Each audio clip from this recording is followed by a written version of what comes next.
If you're wondering about the title, you're going to have to wait pretty much to the end for it to make sense. And I guarantee, with the letter before it and stuff we talk about today, that'll be a moment where you say, oh, my word, I'd never thought of photography like this before. I have to tell you, and this is true, the end of the show comes together as a kind of real light bulb moment. And there was serendipity involved as well. Anyway, guess what? It's another drizzly, rainy walk. The sky is, well, actually, it's not too blur, but it's not, I wouldn't say it's got lots of character or feature. But again, it's raining, it's drizzling, and it wasn't supposed to. It seems to wait, I think, the weather, until it knows I'm making the show recording.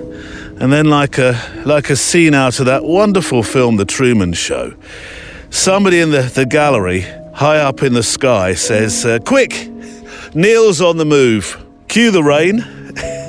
If you haven't watched The Truman Show, that'll make no sense at all. I'll leave a link on the show page on the notes today, so you can go back and, oh, I see. Oh, yeah. That was quite a good analogy, Neil. Welcome to the Photowalk. It's a show where we walk and make pictures, photographically sketchbooking our time together, enjoying the letters and inspirational stories that you've sent in, and listening back to the special studio conversations with guests from around the world, picture makers, explorers, motivators, inspirers.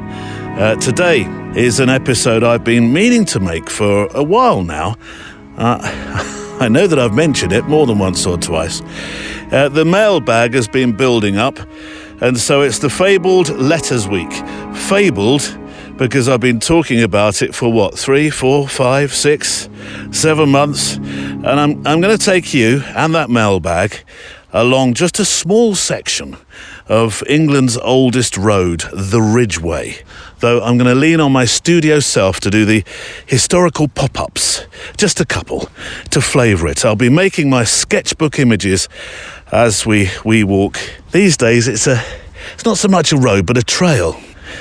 And it was never really the kind of road that sported service station 20-quid tuna and mayo sandwiches and hyperinflated fuel prices, because this is a trail that dates back 5,000 years, which actually gives it bragging rights over that famous rockery known as Stonehenge, because that's just 4,000 years old.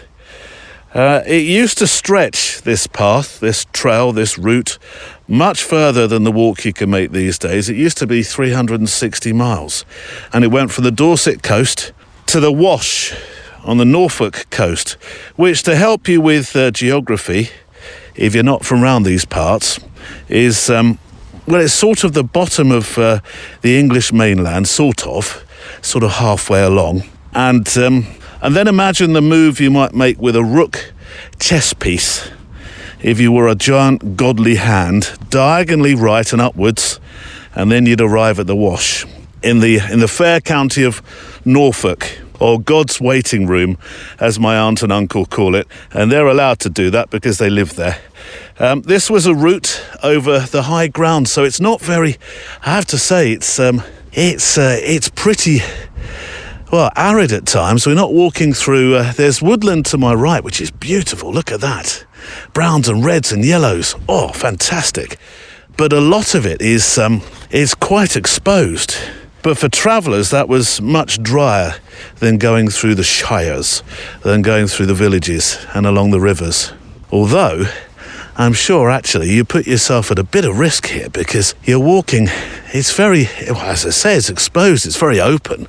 People could see you coming from miles away, and that includes the highwaymen at some stage later on in history, I'm sure. Now, we're only walking a short section of this today. It's on we'd do the whole length of it if it were my full-time job list. But in terms of studio guest or guests, I think we still need some inspirational words, so I thought I'd play some shorter choice segments from guests who've appeared on the show to provide relief from my my huffing and puffing along some of the hillier sections.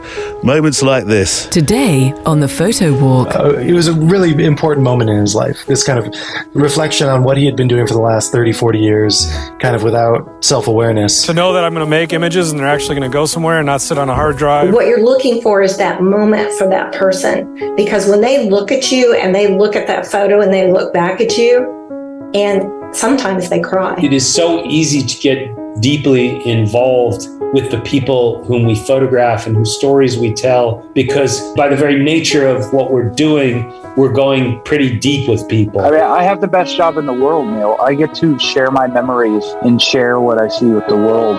They're guests you'll hear on today's Photowalk show, the Letters edition, and a chance to amble along England's oldest road, though you'll always find another part of the country that pops up to say, hang on, we have a road that's even older than that. It's widely accepted that this is the oldest road. Unlike pubs in England, it is a known fact, and if you're due to visit these isles, then beware the pubs that claim they're the oldest in the land, because every town, every village seems to have the oldest pub in England land, including the town I live in. They all boast stories about being the watering hole of famous kings. Welcome to the Duck and Feathers, the chosen inn of one Edward the Confessor, who visited this inn in 1064, don't you know? 1064? I'll raise you one Edward the Confessor with an Edmund the Magnificent. He came to our pub in the year 944, stayed in a hayloft, so he did, out the back, and said we had the best pork scratchings in all of Lower Westmoreland. Never get into an argument about how old a pub is with a pub landlord or lady, because I'm convinced they all make it up as they go along. You just can't trust them.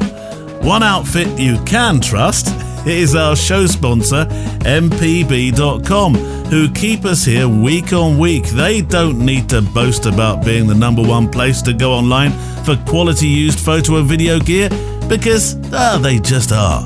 mpb.com is a website where you can safely buy and sell and trade quality used photo and video gear online and be a part of the circular economy. Now, if you're buying, you get peace of mind, because your gear comes with a 6-month guarantee. If you are trading or selling, MPB will send a courier. They'll pick up the kit on a day you specify, and once it's arrived back at their warehouses and gone through the checks to make sure it's all been graded properly, you get paid direct into your bank account quickly. mpb.com is an easy-to-use website. I've been using them for years and I'm very happy with them, and it's helping photographers like you and like me to buy a quality used kit or sell gear that we no longer need, so it can free up some cash and give others a chance to make their stories. Go to mpb.com, and I will of course have a link on today's show page. Now, usually at this point, I read out a tease of what's coming up in all the letters, but since it's a letters week, let me just surprise you. Shall we start walking? Checklist out. Coffee, check. Walking boots, check. And a Ghostbusters proton pack to trap the 5,000-year-old ghost that legend has it we're likely to meet. Check. Let's walk. It seems quite early to mention this, but next week, it's an urban week, a street photography week in many ways. I'm travelling to Liverpool to spend time with Mally Davis, who you might think, if you know the name, of course. Mally Davis is a sort of a landscape and woodland photographer by reputation. You might think he'd be like a duck out of water with concrete trees, but it's been a sort of directional embrace, I think is the word this year, as he started making some superb street work. So I'm going to be the duck out of water, really, because I'll have to embrace a bit of courage myself to use the microphone in built-up areas as we go in search of liver birds. And if you don't know what they are, well, I'll just say that they're not feathered and they're not characters from the British sitcom of the 60s and 70s. We also have our friend Valerie Jardin on the show with street tips and visual stories. So yes, a street week next week in Liverpool. Right, mailbag, where do we start? In fact, before we do the mailbag, there's I've just happened across some sort of, is it a statue? It's a monument. It's a monument of something. Let me get a sketchbook. Hold on. Put my, this is a famous dog walking route, so I've got to be careful. And there are no bins, if you know what I mean. So I'm going to be careful where I put this down. Look at this, a monument in the middle of nowhere. Let's get a picture. Got my X100V with me today. My trusty X100V. I probably need to step back a bit, actually. Be careful where you step now. Yeah, I know. There we go. 1/2/5 f6.4 ISO 250 bleu sky, but we'll get a picture of that. What's the monument of? Let's go take a quick look before I move on to the first letter of the day. It's quite imposing. It's a sort of Victorian folly monument in some respects. No, it doesn't say. And there's script around it, but it's rubbed away with the weather. And you can only enter it from one way, because the other way has got, it's bushland all around it. I don't know what this is. See? That is why you need me to pop up every now and then as studio guest to fill in the gaps, as they say. Right, there's job number one. Find out what the monument is. A mile or two along the way. Right, from the mailbag then. This is one from Ben Lunston from America Land, yes. And funnily enough, Ben, as one of our extra milers, as you are, you're featured on the Extra Mile today, and I haven't even had a chance to write to you and let you know.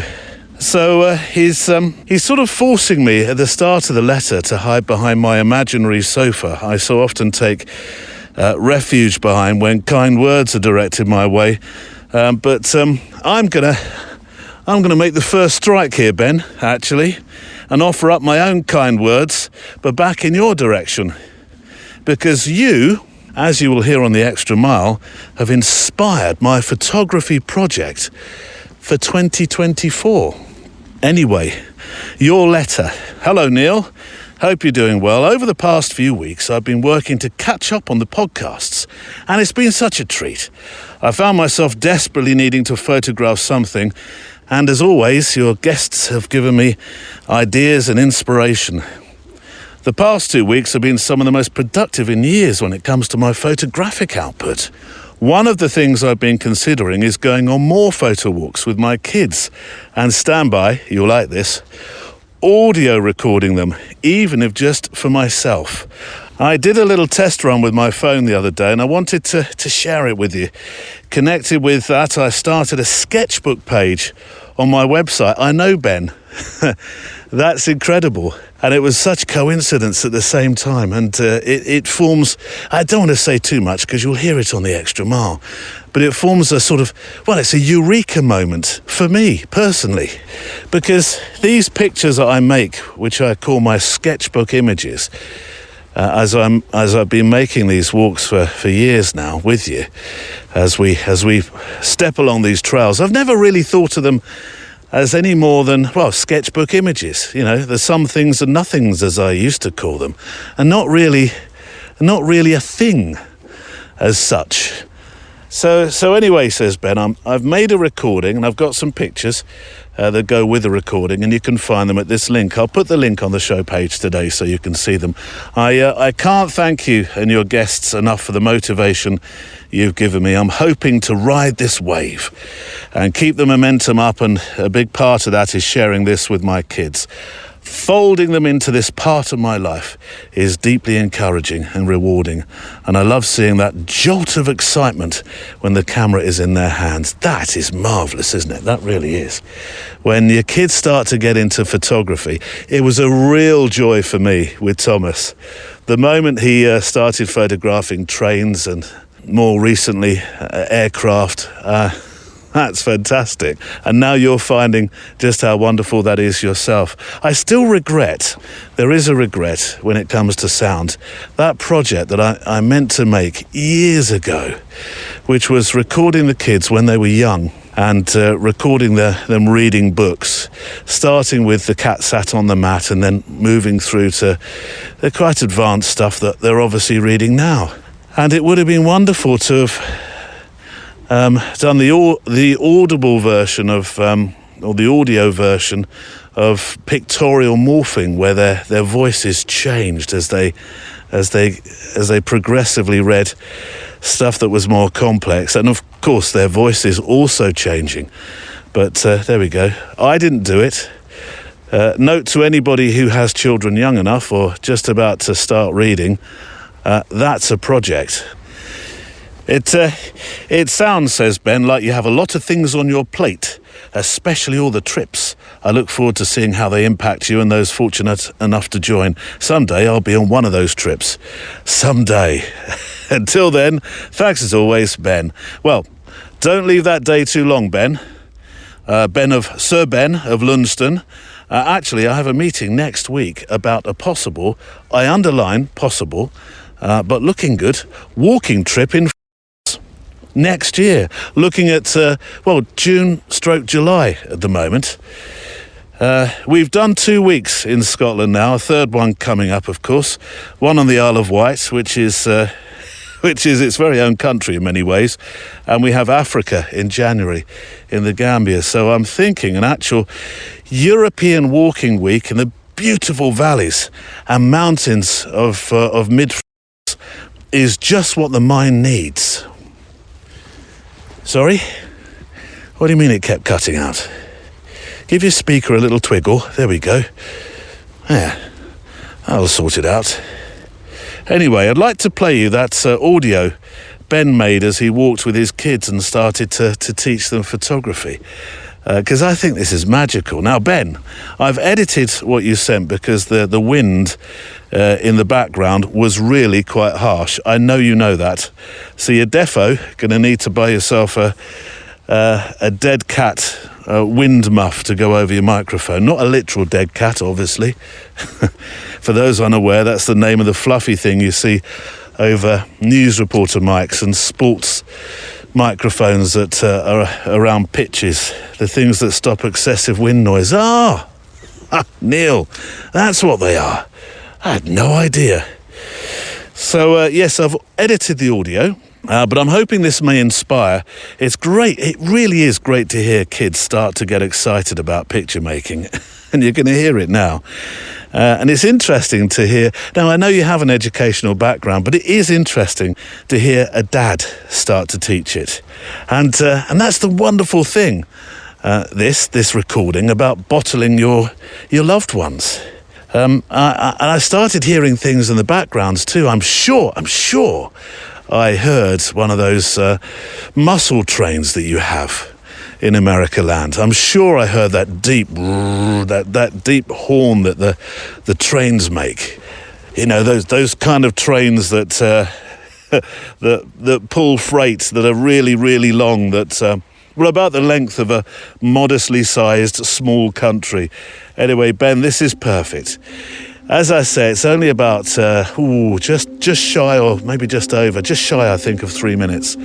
I know you sent more, and I'll link to your sketchbook page 2 on your website.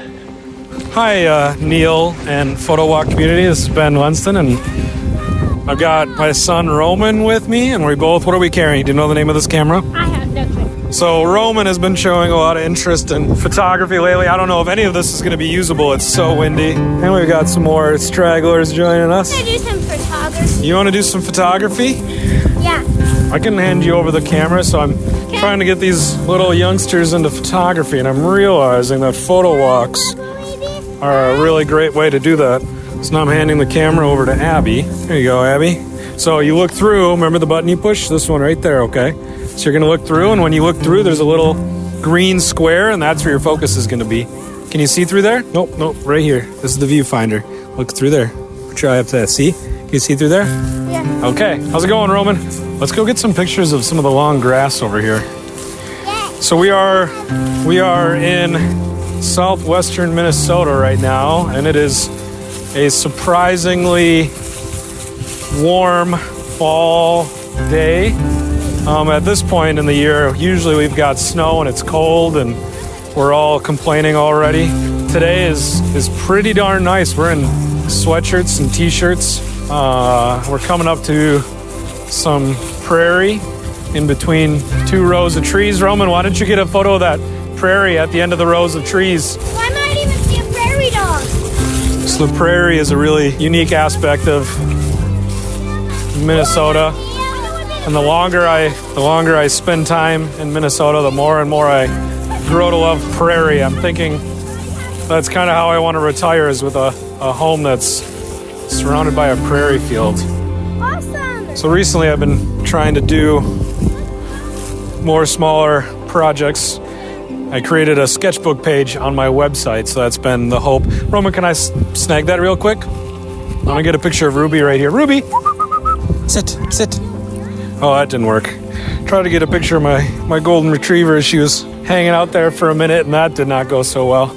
So I found it really valuable to create a page on my website that can be for things like this, and it's been really rewarding and kind of freeing and actually incredibly motivating to know that I'm going to make images and they're actually going to go somewhere and not sit on a hard drive or on a Facebook page, just lost to hundreds or thousands of posts in a couple of years, but instead that I can just put them on my website. And, it's one of those things. I just had a quote in one of my film courses I'm teaching with my students, and it was something along the... I want to start a nature album. You want to start a nature album? Go for it.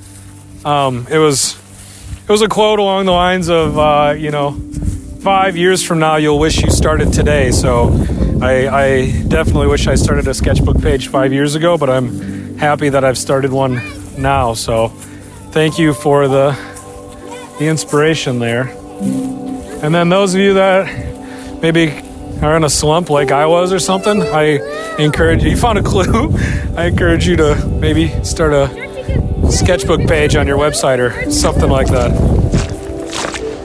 Oh, wet boot alert.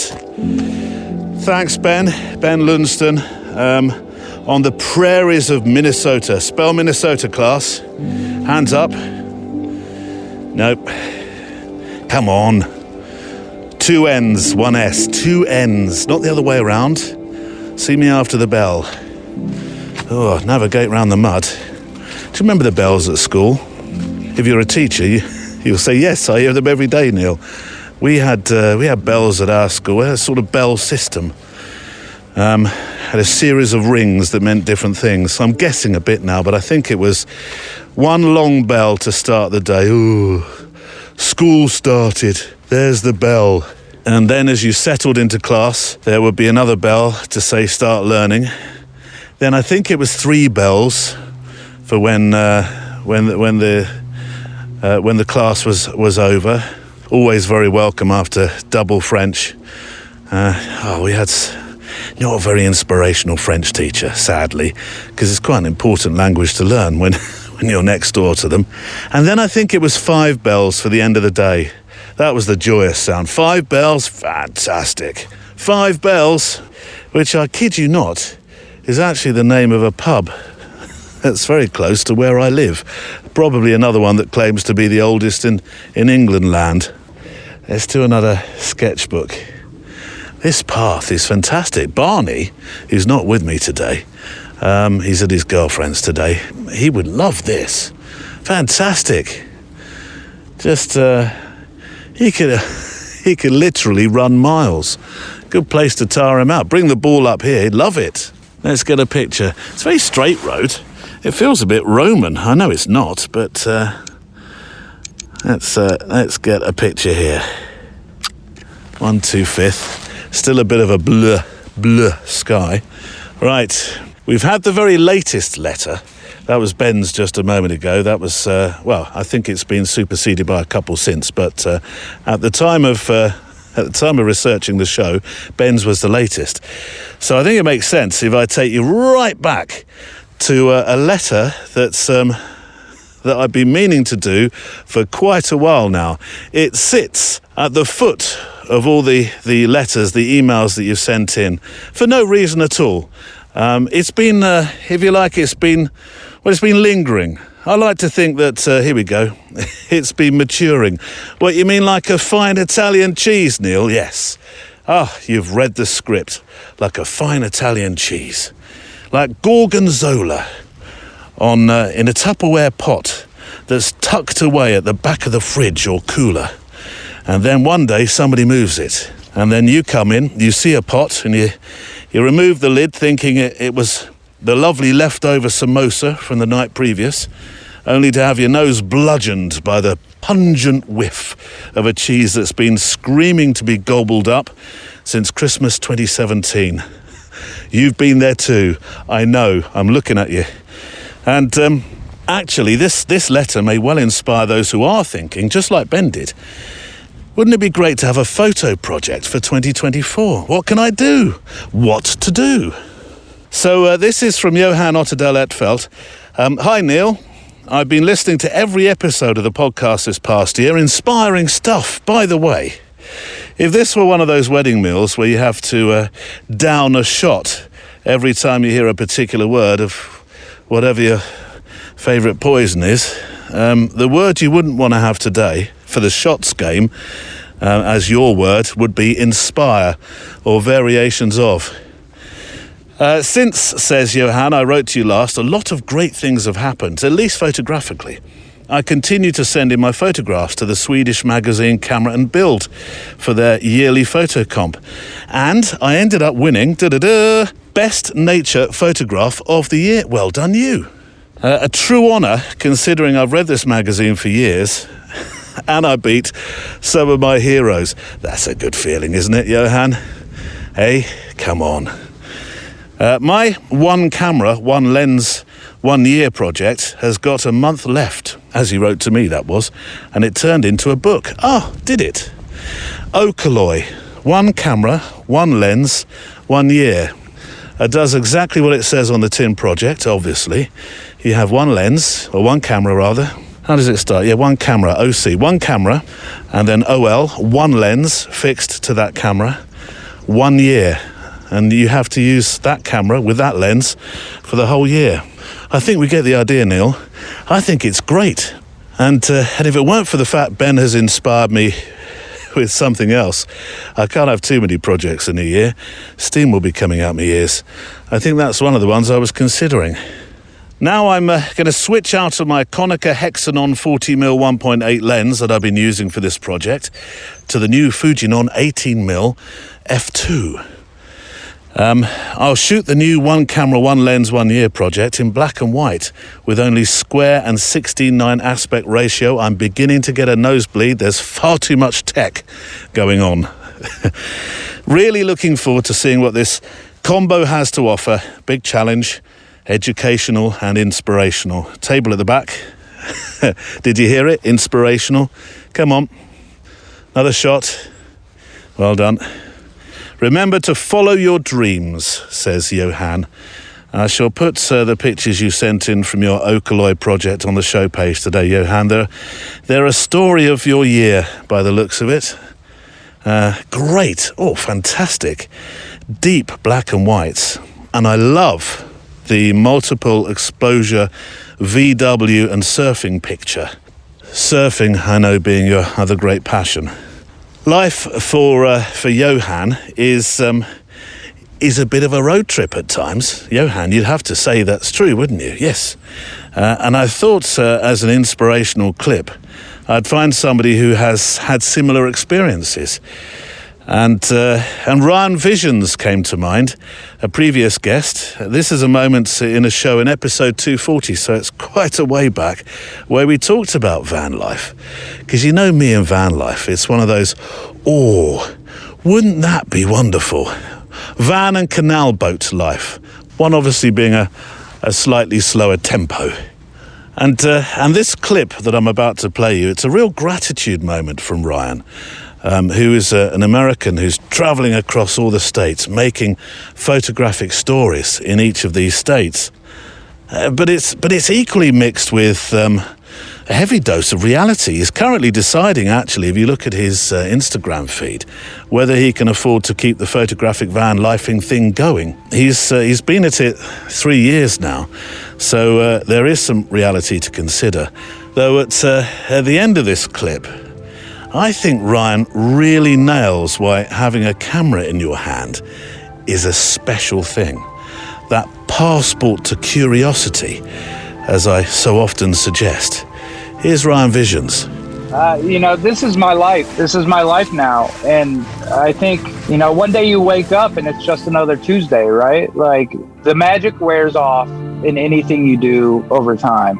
I mean, it's still there, but it's the shock and awe of like waking up in the van and going, oh man, where am I? You wake up and you go, well, this is just another day. This is my life now. And I've experienced that before. I experienced that at Standing Rock when we were out there dealing with the pipeline and militarized police. I remember there was a point where you wake up and you go, well, time to make coffee. It's Tuesday, instead of what are we doing? This is crazy. And so this is my life, and I'm so thankful that I'm able to do it. And I can't express enough how I'm thankful and important it is for me to be able to. I mean, I have the best job in the world, Neil. I get to share my memories and share what I see with the world and how I see it. To me, there's nothing better than that, to just be able to share my experiences in a way that connects with people. And photography is therapy for me, and there's a never-ending search for what's out here. That's Ryan Visions, who is still at the moment on his journey in his van, enjoying van lifing across America. I'm just passing actually through, between two bits of woodland. I'm very tempted to dive into the woodland, but that's not the trail. That's not the Ridgeway. But the colours are wonderful today. As I get closer, I'll make a sketchbook picture. Right, this month's assignment has been set for a few weeks now by Helen Jones Florio, and I'll just recap the challenge for you, and you've got another couple of weeks to send in your pictures. It's choose a door and photograph it, and then photograph it from the inside looking out. Simple as. Helen said, doors are a fascinating two-way street. You enter and you exit. For this assignment, I'd like you to find a door, she said, that you find interesting.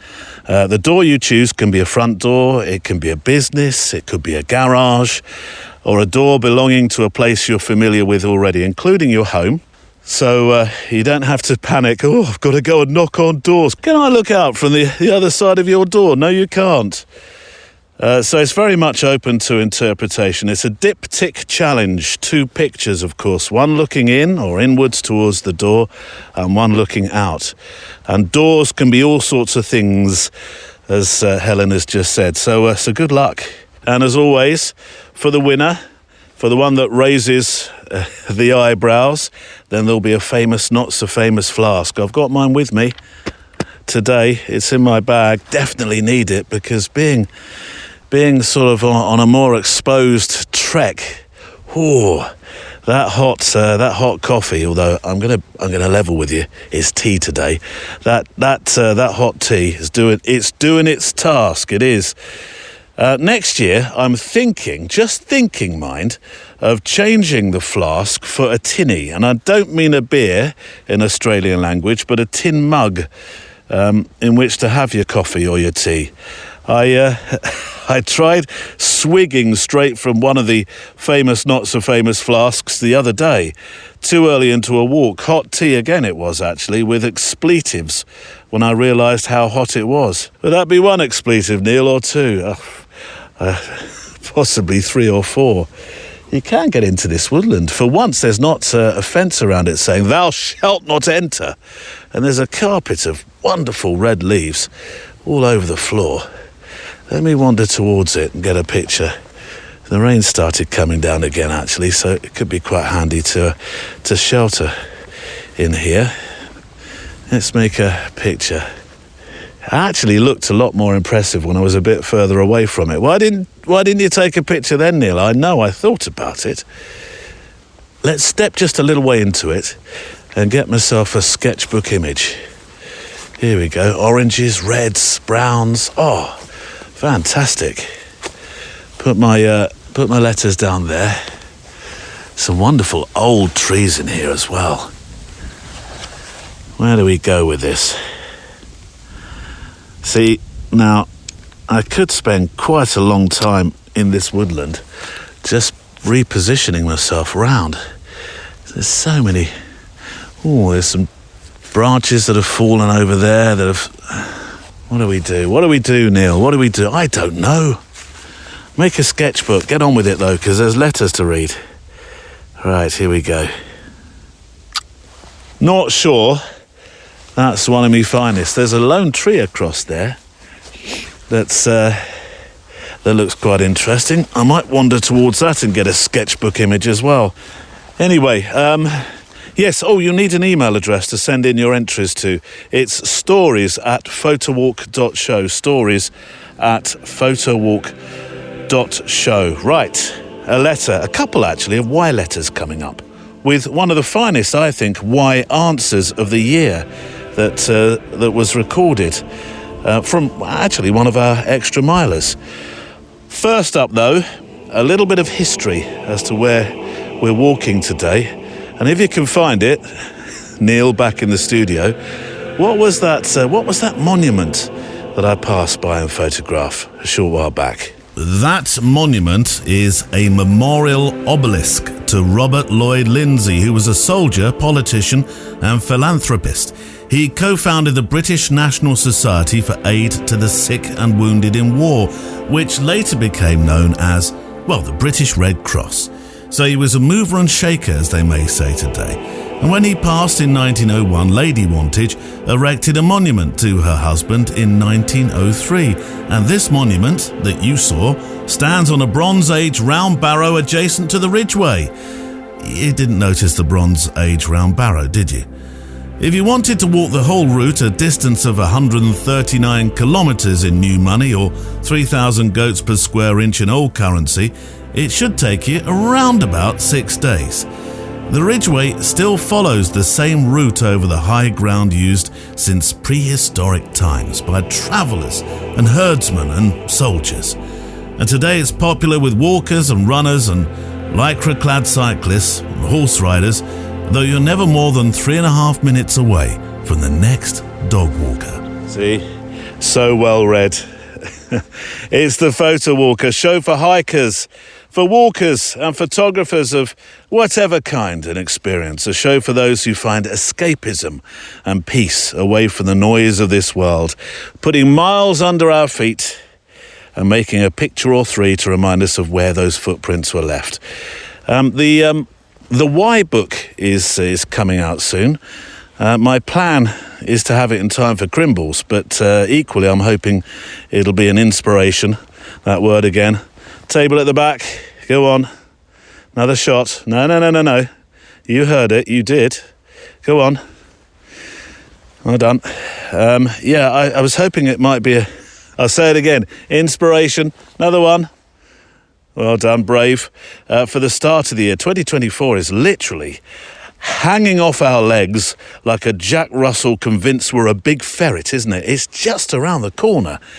So some Y letters coming up, why we do what we do in life, photographically, really in context here, but mentally as well.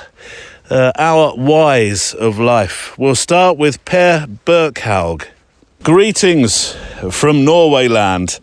It's been a while, Neil, and I do have a bit of a bad conscience about it. I did wonder, Per. I did think, where's Per? Where's Berghaug of the Fjords, I thought. But to balance it out a bit, I've become an extra miler. See, Per, all is forgiven. Immediately. I'm that cheap. Anyway, I've been doing a lot of thinking, whilst not writing, thinking about the why you always seem to bang on about. A bit of a nuisance, that, never letting me and your other listener in peace about the why. I didn't realise I was in banging on about it mode. That's a quaint British phrase. And now a forthcoming book about it too. Banter aside, I've come to the conclusion that my why is curiosity. I've always been a curious person, doing a lot of reading, having my interests piqued by the most diverse of things. I haven't done a lot of picking things apart, though. I've left that to others, but it is curiosity. Took a while before I channeled my curiosity into photography, but in this phase of life, starting to think about retirement, it just seems to fit quite well. I'm bemused about this word, retirement, Per. What is that word? I'm not sure, thanks to the thing in 2020 that shall not be mentioned, I'll ever get a chance to retire. Do they still give carriage clocks at your retirement party? Send you off with a ropey, stale ham sandwich and cheap fizz. 45 years, Smithers, 45 years of work. There we go. There's a carriage clock for you. And we've had a whip round, and you still owe us £24.70 for the clock. I'm really quite pleased I'm not due for a carriage clock. I'm not sure I could work in that environment. What's this sign over here? This is going to be a thou shalt not enter sign, isn't it? But I'm intrigued. I want to go and see. I've just been walking through the woods, so they didn't put the sign early enough. Anyway, Per says, as I walk towards the thou shalt not sign, when I do a photo walk or a hike, I'm always curious about what I'll get to see. Also, when I walk or hike in known places, but mostly whenever I encounter a new trail or a new place to hike. I'm curious about what the picture I just took will look like in camera, on my computer screen, and eventually after I've done my post-processing. Here's the sign. And guess what it says? Private property. Keep out. Fair dues. There's a lot of trail to walk, so I'll not grumble. Curiosity, says Per, I believe, is essential for creativity, and creativity is ever so important in life. I believe it was Socrates, we're getting deep now, who said something like, development doesn't come from wanting to change the old, but from wanting to create something new. So there you go, says Per, that's my why. Can we leave it at that, please? I also enclose a picture I made, the result of the process stemming from the curiosity felt during the hike to the top of Horntint. I hope I've pronounced that correctly, which is Horn Peak at Fjellfjell in Valdres, which I'll be putting on the show page today, Per. And I'll have to go with my dodgy pronunciation. That's it then, says Per.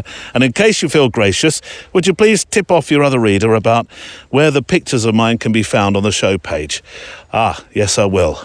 I've sent you along my Vero, my Instagram, my Adobe portfolio and Facebook. Oh, all four? All the best till next time from Per. P.S. That little mailbox in the picture on the cairn, it contains a book for those reaching the summit to write their names and the date on. I've wondered a bit about it, what it's used for. Is it some kind of statistics, maybe? I've never seen one before. Is somebody reading these books thinking, I see, October 10th, Per was on the summit that day. Imagine that. Or something similar. I've no clue what they use it for, but I'll continue to write in it. The box, yes. I've not seen one at the tops of... I've not made too many summits, as you well know. But those that I have... No, I've never found a book at the end where you write notes in, where you say, yeah, I was there, I was here. Register me. So, it's on the picture. It's quite interesting, actually. And thank you so much for it. We have another why from the mailbag, which I think is particularly good. But before I read that, some audio inspiration. Please, table at the back, raise your shot glass. Well done. Good. You were ready. They're looking a bit ropey now. Early taxi. For my other listener, I think, on our Patreon-supported extra show a week, which we call the Extra Mile, a little while back. It was Extra Mile 46, if you want to listen to the full chat. For Extra Milers, I'll link to it on the show page. And if you're not an Extra Miler, this interview, the end of it with one of our supporters, Kate Cunningham, it really produced a bit of magic. And I tell you what, I'm going to play it to you as a bit of a treat. I'll play you 3 minutes from that Patreon show as an early Crimbles present. I asked Kate Cunningham, as she was our extra miler that was shooting the breeze with me that day, what her why was, which she answered beautifully. But then she added something more to it. It's 3 minutes of somebody really working through what creativity means for them. And that creativity being photography and portraits in the context of this piece. But to hear somebody realize as they're talking that something very precious is happening in their lives is an absolute joy. And even though many famous photographers have answered my why question, it's Kate's here that still really resonates with me. My why comes into play. That question actually comes to my mind every time I'm behind the camera. When I'm taking a photo of someone who says, I've never had a good photo taken of me, I feel ugly, I'm unattractive, and I say, trust me, because I see you. And that's my why, is to give that gift, to capture the birds, to capture the flowers, to capture the animals, that moment.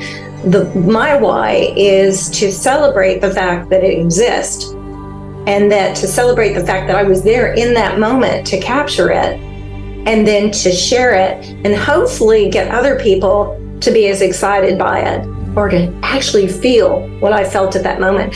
And there were some posts recently on the Facebook page where I actually responded and told them, I can feel it. I literally can feel what that person was looking at. There was one, I think yesterday, where he did a walk and he took pictures, and there was a harbor and it was kind of dark and there were some colors, but then there was poles with tiny lights on the top. And I saw the reflection of the tiny lights in the water, and I felt like I could feel it. And I got the why of why that person stood there at that moment. And I think maybe pervasively as photographers, we all have that big why that we pick up that camera and press that shutter button for. Usually I would like music now to be coming up underneath you and ending beautifully and poetically at that moment. But I have to draw back to 6 words that you said about a minute and a half ago. Trust me because I see you. That's 6 words, isn't it? Yeah, that's 6 words. Trust me because I see you. What a wonderful thing to be able to say to somebody whose photograph or whose portrait you are making. And it's, I think it's a gift to me in that moment when I run across that person also, because when I'm looking through the lens, I feel like I want to connect to how they want to see themselves. And I mentor young photographers, and I tell them, always try to connect through that lens and listen, have that conversation, find out why they feel the way they do. And then you're only going to shoot to promote how they feel. Never be the one to put out the photos just because you say, click, click, click, this is your event. What you're looking for is that moment for that person. Because when they look at you and they look at that photo and they look back at you, and sometimes they cry and they go, that's me. You got me. And to me, that is worth millions. That's my why. Kate Cunningham's answer to the why question. And my thanks to all those who've answered why this year, given me their whys, including Per. And I won't, Per, stop asking, because I still think it's a good question. I know. I can see you raising your eyebrows at me. If you'd like to send in your stories, this week we're doing a mailbag show, a letters show. I've been promising to do it for a while. We have some cracking guests coming up. I'll tell you about one in a moment. But if you'd like to write into us, where's the helicopter? Can you hear it in the background? One of those big Chinooks. They're real glass rattlers, aren't they, those? If you'd like to write in, then I'd love to hear from you. The address is stories@photowalk.show. Stories@photowalk.show. This is it's a bit of an incline, this bit. I should have waited to record this bit. Battle through, Neil, battle through. Yes, the rain's falling as well. Oh, note to self, gloves next week on the show. I think we've got to that time of year. I cannot feel my hands. There we go, first one for the year. Stories@photowalk.show. If you can resize your pictures to 2,500 pixels wide, please do. Don't put borders around them and watermarks and stuff. We'll do all the links that you deserve on the show page. Next week, the show is coming from Liverpool. It's a street walk next week, and some of it in the dark. I don't think we've ever recorded a Photowalk show in the dark. So that'll be interesting. How am I going to read the letters? Not thought that bit through. Anyway, I'm joined by Mally and Valerie. Well, Valerie is in America land, but she'll be doing her piece with us about visual stories. I might have to rename Mally Mallory, because then it will work as a rhyme. Mallory and Valerie on the same show. We've almost got a product there. And then the week after, by then I will have spoken to Roger Hutchings. Now, Roger is a fascinating photographer. He really is. An award-winning British documentary photographer who studied at Newport School of Art in Wales. Now, you might be thinking, well, why is that bit relevant? Well, that's because he studied and he was mentored by the magnum photographer David Hearn, who worked there. And thereafter, he worked with the London Observer newspaper as a roving photojournalist covering British and world affairs. And he's undertaken assignments for many of the world's leading news magazines. Between commissions, he concentrates on personal documentary work, producing books and exhibitions for a truly international audience. There's so much to talk about.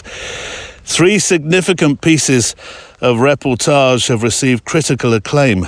Thatcher's Britain, which was a long-term social documentary report about Britain, Bosnia, surviving the civil war, and Ataturk's Children, pictures examining the relationship between the Turkish state and its Kurdish minority.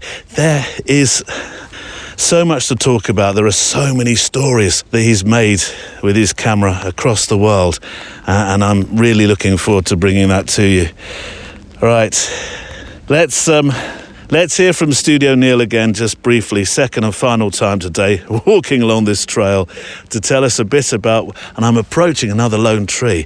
So while I walk closer to this lone tree and try and get a sketchbook image of it, why is this ancient 5,000-year-old trail so important? Neil, back in the warmth of the studio. As an old droveway, the Ridgeway that we're walking along today was once very busy with cattle like pigs and donkeys and sheep and even turkeys and geese, all walking toward London and other markets under the watchful eyes of drovers and their dogs. This was because the only way to get meat to market before the invention of the Smeg fridge and Eddie Stobart truck transport was to walk animals to urban centres. Further back from where we're walking together today, and a walk we really must make, you'll find Wayland's Smithy, which is an atmospheric historic site about a mile's walk along the Ridgeway from the Uffington White Horse. Now, this is a huge Bronze Age white horse carved out of the hillside. Wayland's Smithy is a Neolithic chambered long barrow, and it was once believed to have been the home of Wayland, the Saxon god of metalworking. It's slightly off track, but if we do go south from here, you'll also find Dragon Hill, a small roundish hill with a flattened top. And this is said to be the place where St. George, England's patron saint, slew the dragon. Obviously a true story, just like England's oldest pub tales. See, from the bottom of the trail, I saw a lone tree, and I thought, oh, that looks really good. That's why I should be carrying a much longer focal length lens, because from the path walking up it looked really good. And I thought, when I get close to that, that'll make a super picture. Now next to it, and it's no longer lone. You got friends, haven't you? You've got friends. I wonder if I can get any sort of angle on this. You see, a tree that stands atop a mound looks wonderful. A tree that's then just got loads of stuff around it and behind it. I don't think that's even a sketchbook. Hang on. I'll kick myself if I don't make the picture, so let me just do it quickly. It's lone. Oh, hang on. Bit heavy-handed with the shutter button there. Still f6.4. Maybe I'll open up a bit. I'm being a bit aware now. I'm getting rain on the lens. F2. Bit of separation between that and the background. I'm not sure, actually. Not sure about that one. Right, pick up your letters. I did say we had another Y, and there are actually plenty of Ys that you've shared that I'm looking forward. Sorry, Per, that I'm looking forward to reading. This is one from Morris Webster, one of our newer letters. Although it's over a month old now, not quite at the Italian maturing cheese level, but all the same. Hi, Neil. Sorry I didn't get the opportunity to buy you a coffee when you were in Brighton recently. Yes, I went to Brighton, did a camera club talk, which I really enjoyed. We talked about the potency of sound. And I'll level with you, I initially thought it might not necessarily be what inquiring photographic minds would be into at a camera club. But I think, or I hope anyway, that it went down okay. It was plenty of photography I shared, but it was a kind of different talk, that's for sure. Anyway, says Morris, my excuse for not meeting up, see, let me judge this one, was that I found myself just a few miles away having a wonderful 18-day trip around Japan with my son Ben. Yes, I think that does qualify as a reasonably good excuse. We travelled and we walked miles, taking thousands of photos, says Morris. I fear my social media and contributions to the Photowalk will be quite Japan-centric for years to come. Whilst there, it gave me time to ponder my why, hence these words. I've always been interested in history, and I see photography as an extension of this. As soon as the shutter is pressed, the image of that captured moment in time, place, and/or person is from the past. I take photos of things, places, and people that interest me, moments I'd like to remember in the days and the months and the years to come. For me, this fondness for the past is perfectly summed up by a word I learned in Japan. Now, if you look at the word and say it phonetically, it's Natsukashi, but actually I did a bit of homework, went to find out how you pronounce it properly, and it's Natsukashi. Natsukashi. Quite quick, Natsukashi. That's it, that's better. The nearest English word to this is nostalgia, but this doesn't reflect the true meaning. Rather than the melancholy, the wistfulness and longing that's normally associated with nostalgia, Natsukashi describes, I don't have to say it 3 times every time, I know, but I just want to try and get it right. Natsukashi describes a joy and gratitude for times past, rather than a sadness or longing to go back. Natsukashi is my why. Best as always, from Morris. And Morris, my word, that word. I almost want to take the word sketchbooking now out of my vocabulary and replace it with that word, Natsukashi. Because I've never thought of, often, yes, nostalgia, and I've talked about that trip I made to my secondary school where I made photographs, and I felt really quite melancholic about those photographs because, as I said at the time, I'd changed. I looked in the mirror in one of the loos. I'd changed. I'd aged. But nothing at the school really had. It was still the same old glazed bricks. These 1920s, 1930s. I don't think it was Victorian. Oh, it could have been, actually. Oh, no, it might have been. These corridors, they'd remained the same. Nothing had changed. But I had. And I felt true melancholy there, but maybe the fondness for the past, maybe that's the way I could have felt about it. And I really like that thought that you've shared with us. I truly do. And I'm going to stay with Japan. And though this interview was only a couple of weeks ago, let's take some inspiration. Yes, inspiration, you heard. At the back. Come on, take another one. There we go. Well done. I'm going to take some inspiration, you don't have to do a shot for that one, from my guest Craig Modd, an American living in Japan who spends his life making the most beautifully written newsletters and books about this magical, wondrous land that I think you've obviously discovered as well, Morris. And Craig, it seems, really struck a chord with a lot more of you too. And I'll play you a few moments after this comment left after the show by Sir Michael of Mixonville. I truly enjoyed this episode.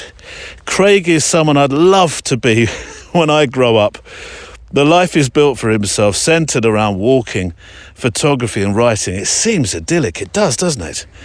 It's clear from his interview and his newsletters that a lot of work went into and continues to go into creating that life. But there's a bravery and honesty about him that I simply envy. Michael, you said what I was thinking, only I wasn't brave enough to say it. So thank you for doing that. I was also struck by the contrast between the two videos you linked to on the show page for episode 406, the vibrant chaos of Calcutta as seen through Don McCullin's lens, juxtaposed wonderfully with the meditative melancholy of the pizza toast video by Craig. Well, now we know, actually, maybe it's not melancholy. Maybe it's that word that I can't say without looking at it on a piece of paper. You know the one.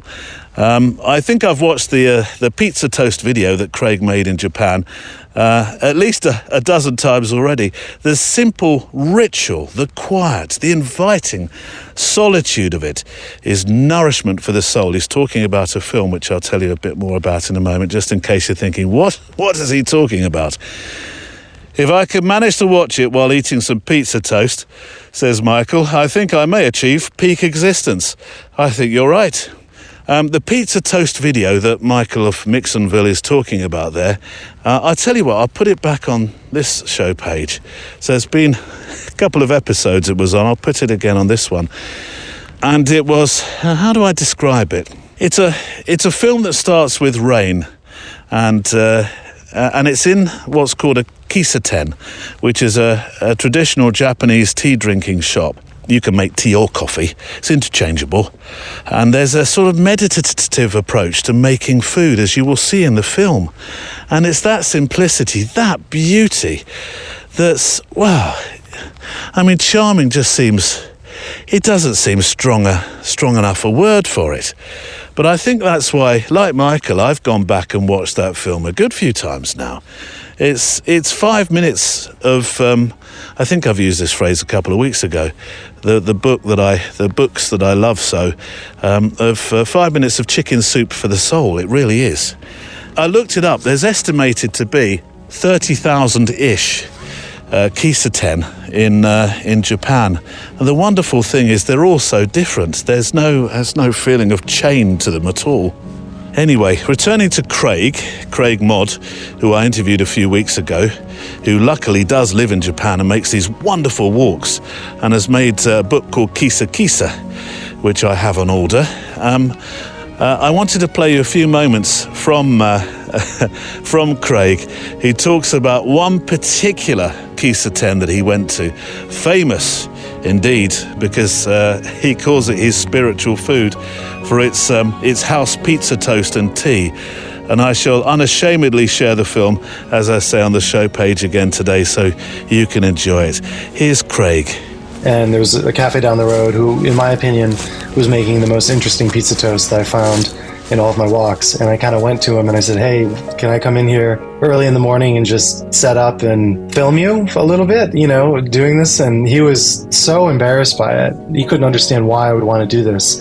But he acquiesced, and, you know, deep in the middle of COVID, I went, my assistant came, and we kind of shot. This guy tried to get as much good footage as I could get. I didn't show him the final movie until about a year later. I didn't find myself back in his shop, and about a year later, after it came out, and it had, I don't know, like whatever, however many views it has on YouTube, 20,000, 30,000, whatever it is, and in all the comments, and I said, oh hey, by the way, yeah, I finished that video, you know, that documentary of you, and he said, oh, I thought you couldn't use the footage, blah blah blah. He's kind of like he was really kind of talking down on him. So I said, no, here, check it out. And I played it for him, and he started crying, and he was so moved. And I was reading him all the comments, and you could just tell that it was a really important moment in his life. This kind of reflection on what he had been doing for the last 30, 40 years, kind of without self-awareness, and seeing that, oh, there was a beauty to it, there was a poetry to it, and that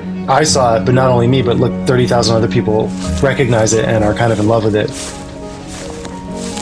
That's Craig Mod. Gates in the middle of nowhere fascinate me. Why is that there? When was it put there?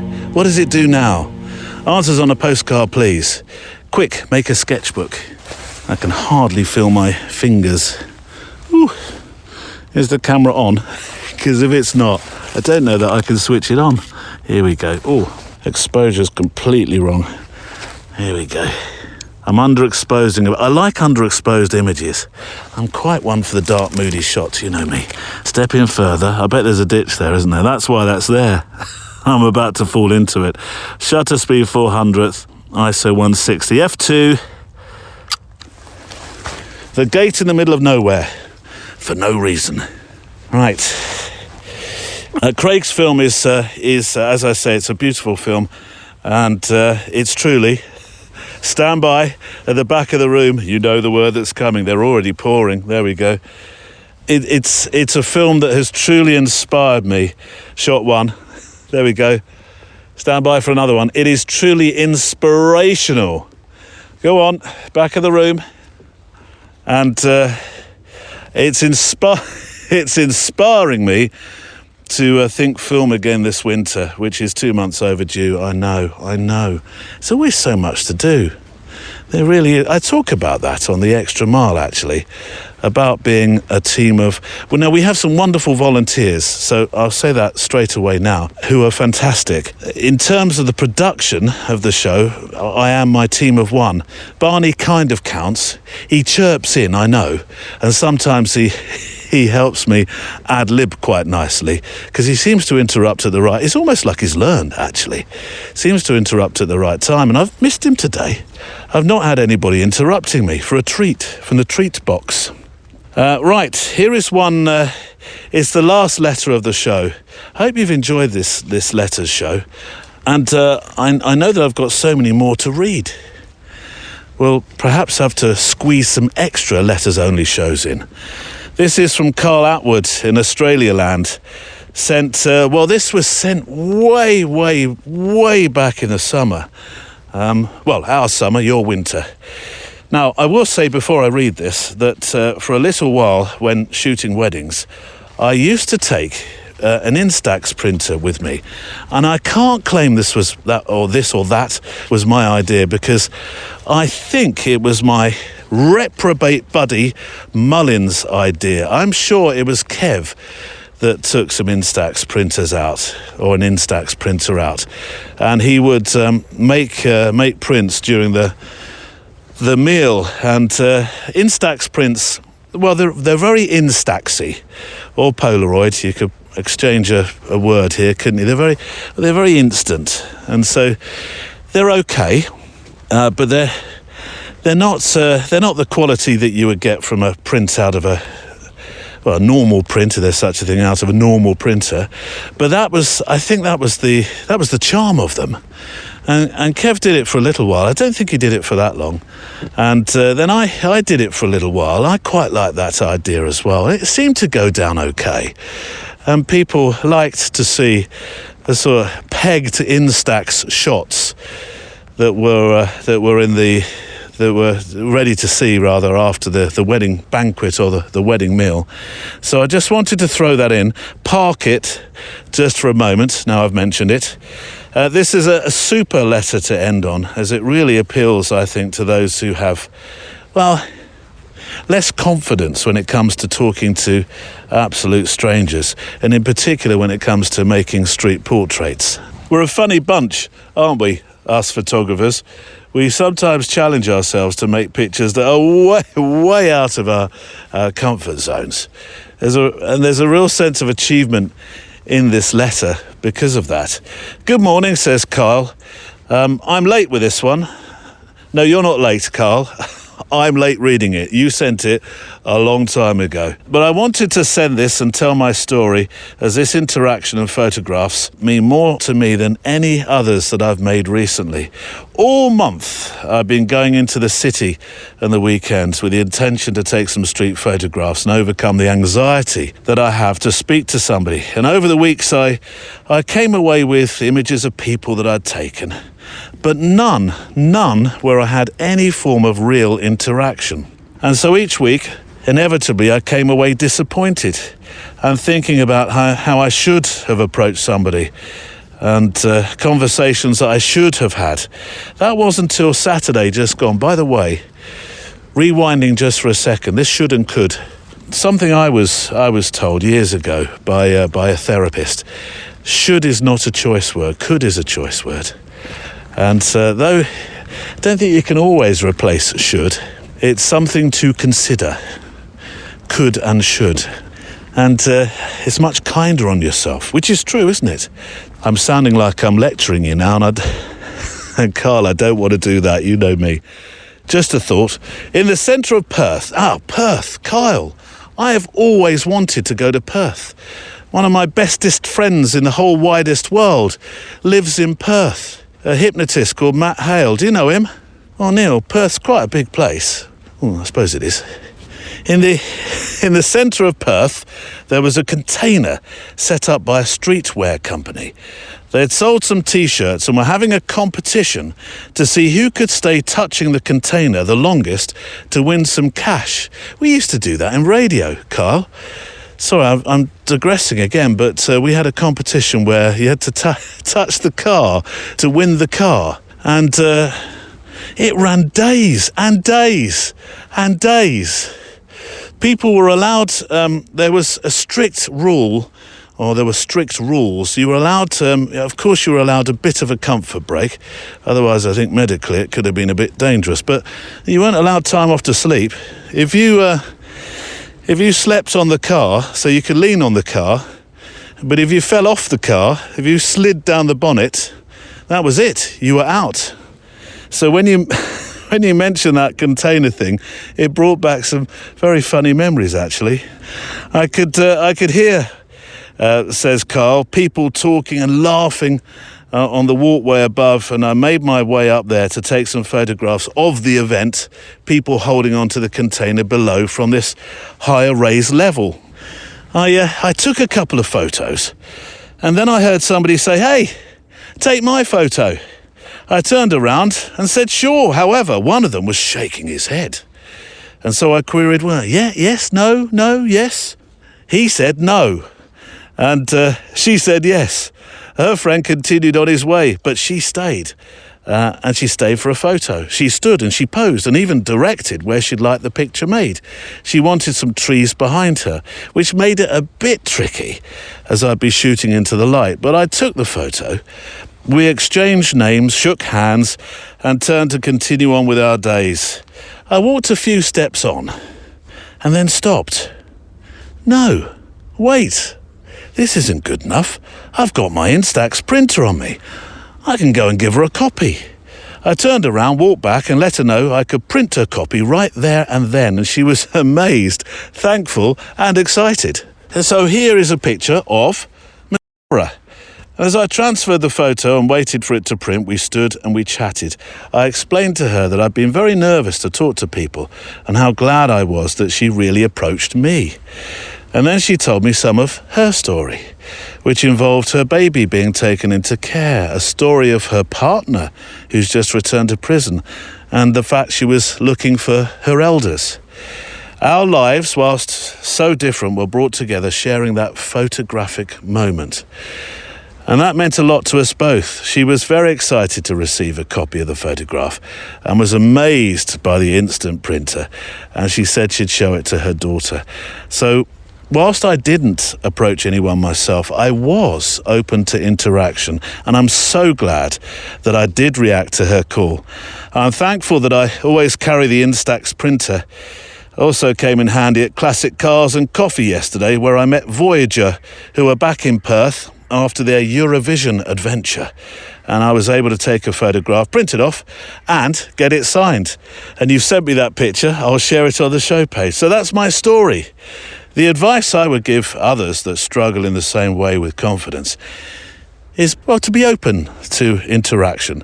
And in photographic terms, if you can carry an instant printer, it can open an opportunity and enable you to give something back to your subject. Thank you for the inspiration, Kyle. No, thank you, Kyle. That's an incredibly potent story, and the portrait, which I'm blessed to have seen, I'll keep private. Of course I will, for protection for you both. But that other picture of Voyager, the Eurovision group, you see? Yes, you're right. It's worth having an instant printer with you, isn't it? I share that feeling that you've suggested, Kyle, of making pictures of strangers. Yeah, I do love to do them. And you're absolutely right. You're completely correct. The conversations that come from it, those moments, are often, nearly always, really very rewarding. And I'm all the richer for saying, can I take your picture? And you know me, I usually use the word, can I make a picture? And make rather than take, but nobody really understands that. If you're approaching a stranger, say, can I make your portrait? They'll probably think, what? God, see, I haven't got the whole afternoon. What are you going to do? Sit there and get your oils and your acrylics out? So yeah, I normally just say, can I take your picture? So here is the light bulb moment. You've waited long enough, I know. But it's the light bulb moment I talked about right at the start of the show. When I finished reading your letter, Kyle, I thought about a conversation that I'd had a good way back with the 7 Agency photographer Ed Kashi, the amazing documentary photographer, very much admired and respected the world over. We've had a couple of chats, myself and Ed now, on the show. There was a part of the conversation that related beautifully and jigsaws so well into your moment, Carl. I mean, he could have almost said what he's about to say, knowing that one day your letter was going to arrive and be read. It's only about a minute and a half, this clip.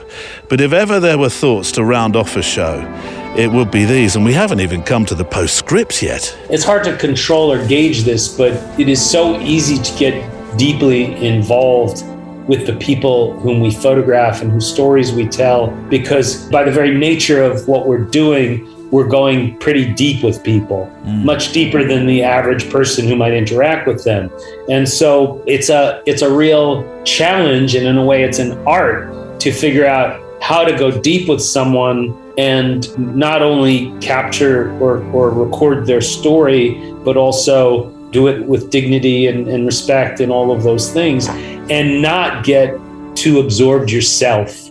Because there are photographers who have been maybe single issue photographers, or some photographers who have literally photographed the same person for decades, and that's a different level of immersion. That's something I've certainly done a little bit of, but that's a different level of immersion. But when you're going in and out of people's stories, whatever, on a weekly or monthly or yearly basis, not a daily basis, but thank God, but like on a consistent basis, it's I don't know who would have the capacity to absorb and hold all of those people and all of those stories and stay connected to them. So it's a kind of an abnormal, it's almost like being maybe a therapist or a doctor, I don't know, but where you have to get so deeply engaged with someone and then figure out how to separate because you have to move on. That's Ed Kashi. And that's it for today's photo walk. It stopped raining. I can see another. There's a wicked. Is it called squall? Squall. I like that word. Approaching us. Let me take a photograph along this path. I can see. There's a plume of smoke in the distance. That, I think, is Didcot Power Station. Pretty sure. Years ago, they took down some of the huge chimneys at Didcot. It was quite an event, actually. They've been there for many decades. Right. Yeah, that's it for this week's show. But if you can't wait until next Friday and you want to walk a little bit further together, I'd love your company. I really would. We have the Extra Mile. It's edition number 63. It's waiting there now, published at the same time as this show this morning, so you can take it with you at the weekend. It's called Eureka, and it's a real mix of thoughts today. And here's a few moments to hopefully whet your appetite. On this week's Extra Mile. He went through everything from like how he documented a scene to his post-processing work. And for many, many years, that informed exactly what I did. I just kind of used it as my playbook. I'm probably wrong in this. You know, I have my very own thoughts about about making pictures and sharing. As you well know, Pups, please let me do this bit. Thank you. And he took his family and he traveled down New Zealand to make photographs, right? Meeting interesting people and talking to them throughout the journey. He went into people's houses to take photos. That's such a brave thing to do, you know, compared to my style. There's some parts of his photography that I practice now, but it's going up to people, looking at, talking to them, taking photographs. That's quite amazing. You can join our Extra Mile community, which hopefully by now you'll understand is a very considered, wonderful, friendly community, by going to the website and hitting the orange button in the top right-hand corner of the homepage. Go to photowalk.show. I don't know whether you can hear it, but another one of those Chinooks is approaching us in the distance. Oh no! Do you know what they one minute it's sort of heading toward me. You can really hear that clatter of the rotor blades, and then they turn slightly, and it's almost silent. Our PS to the show is to come, and look, I've dug out a few words from today's programme of all the letters and the voices that we've heard and the words that I've read to you. I want to remind you of 9 particular words that were said in a letter today that I believe I think they're pretty profound. Not something that's necessarily new to your ears as a concept when I say them, but one that's almost so obvious that you just don't do it. But before that, we need a play-out song, don't we? Just to make some final frames to or think about what's been said today. And I think I need a song that sort of flies a little above us, like a drone. I have this sort of picture of me from above. It's all very cinematic. A little bit self-absorbed, Neil? No, I don't think so. I'm obviously being played by somebody like, I don't know, Clooney, or maybe Morgan Freeman with a long flowing coat, walking this ancient path, minus my fluffy friend today. I'm missing the Barnes. As I say, he's at his girlfriend's. I must play the recording I've made of the excited, it's a kind of whiny, happy yelp that's glass shattering when Wendy walks into our driveway. All morning I wind Barney up. When his girlfriend comes around to the house, I wind him up and say, Wendy's coming. It's Wendy Day. And he's sat up on the bedroom window on Wendy watch. So by the time she arrives, he's in full-on comedic frenzy. Anyway, where were we? Oh yes, song. Play-out song. I'll be back in a moment with 9 inspirational words. Sorry, table at the back, I've used that word again. Here's Harry Keyworth with Knew That Day. Calling now, let's all you trust. Right now, you jump the gun. Like the last time that you chose, it just you.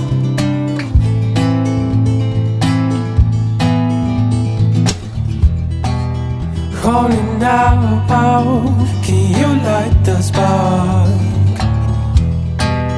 to come out of the dark? Like the last time that you chose, it chose you.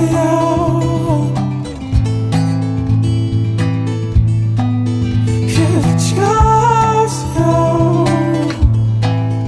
Yeah, yeah. Ooh, yeah, that day. Yeah.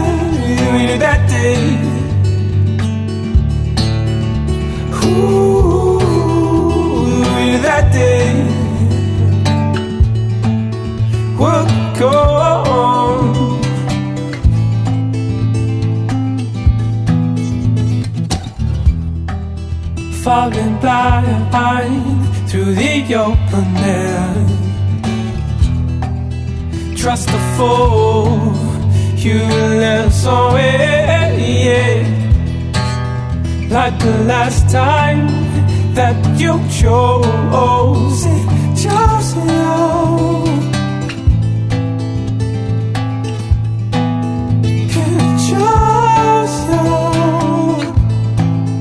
Yeah.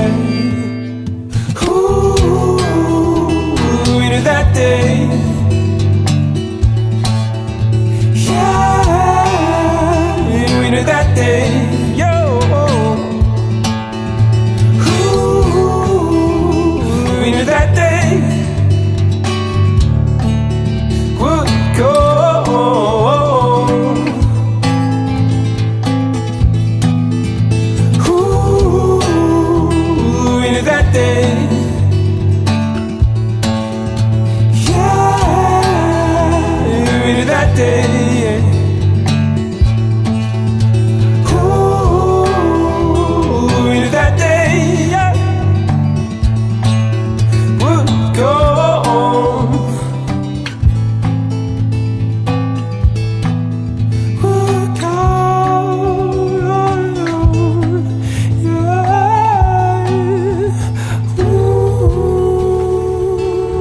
Keyworth, and knew that day.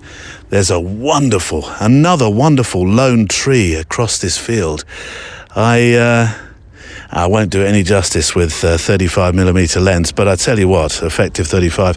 But I tell you what, I'm going to return with a much longer focal length, because I can see on an evening where the sun is really low, this would make for some very dramatic pictures. Need some good, strong, puffy, cumulus clouds as well. I think this is definitely a walk I'm going to return to.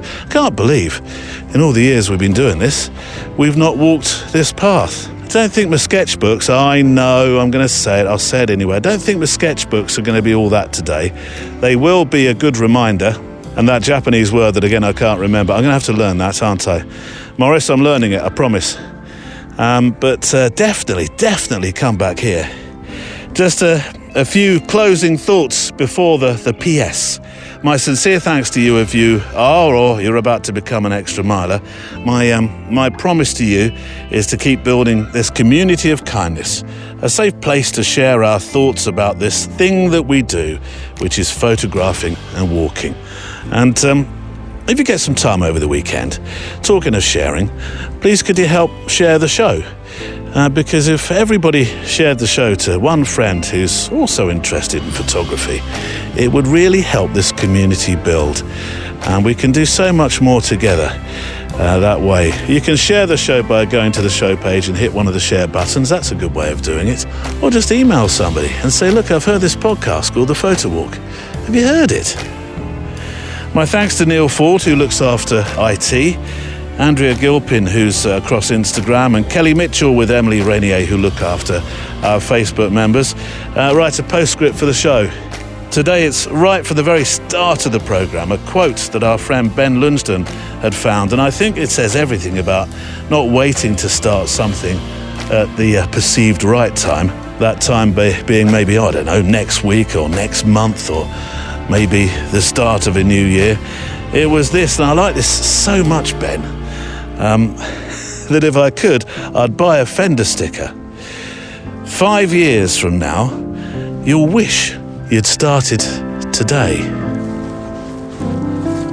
Maybe that's what the book should be called. I do like it. Oh, I bet there's one already called that.